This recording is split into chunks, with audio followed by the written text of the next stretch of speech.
Dnešní ročníky už nevědí, jak se tohle používá. Ta firma Apple používala Volezlej, smradlavej, plesnivej a tak. Kolik těch telefonních čísel si pamatujete dneska? Halo? Kdo je u aparátu?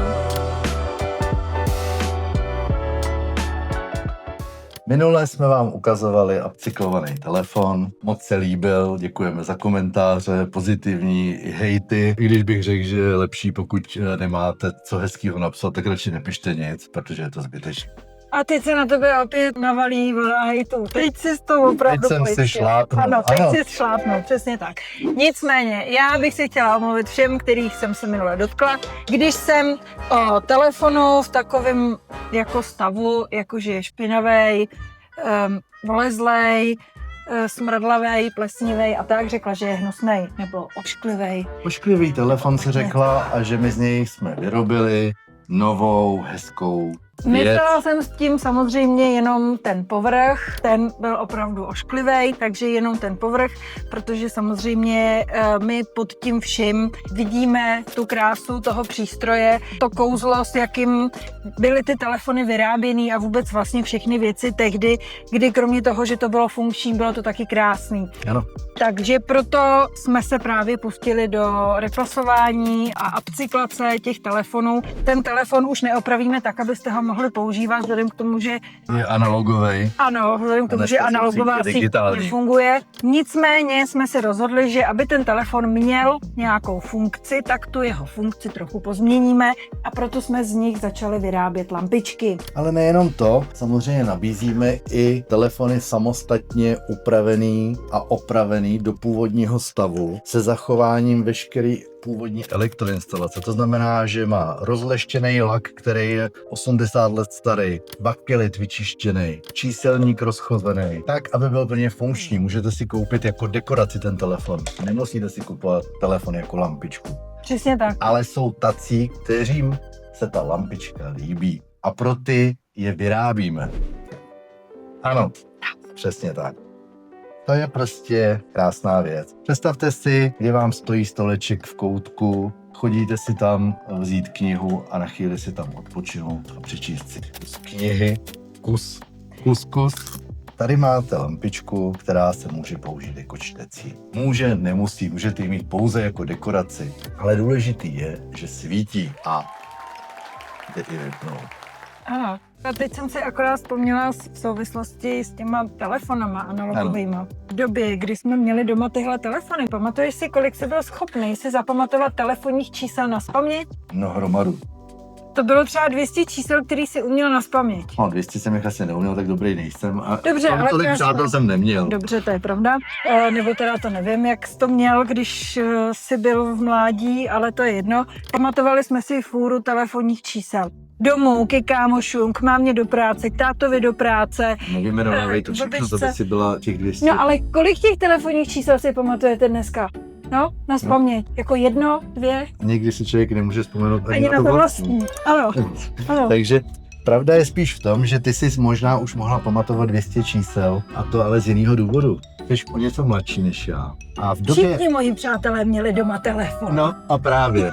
My jsme byli jediný v ulici. Takže k vám chodili telefonovat celá ulice. Byla třeba dcera naší sousedky ob 10 domů vedle. Zavolala k nám, jestli můžeme mamince vyřídit, že dneska nepřijede. Člověk musel všeho nechat, oblíct se, běžet přes celou ulici a vyřídit sousedům, že je to tak a tak. To už dneska si nikdo nedovede představit. Ne, ale mělo to svoje kouzlo. Nehledě na to, že dnešní ročníky už nevědí, jak se tohle používá.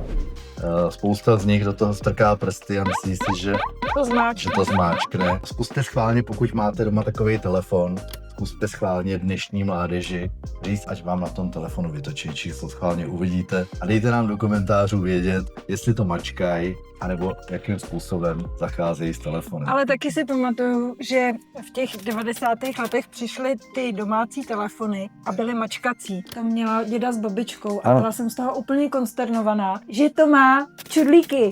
Tlačítka, ano. Že to má čudlíky a že byla to jako netočí kalkulačka. dokola. No jasně. Tak ty doby jsou úplně jiný. No dneska každý vyndá z kapsy iPhonea nebo nějakou jinou záležitost, má u toho i obrázek. Mě vždycky fascinovalo vlastně na těch telefonech to, že kromě čísel mají abecedu. No a to mi vysvětli proč, protože to jsem vůbec nechytla.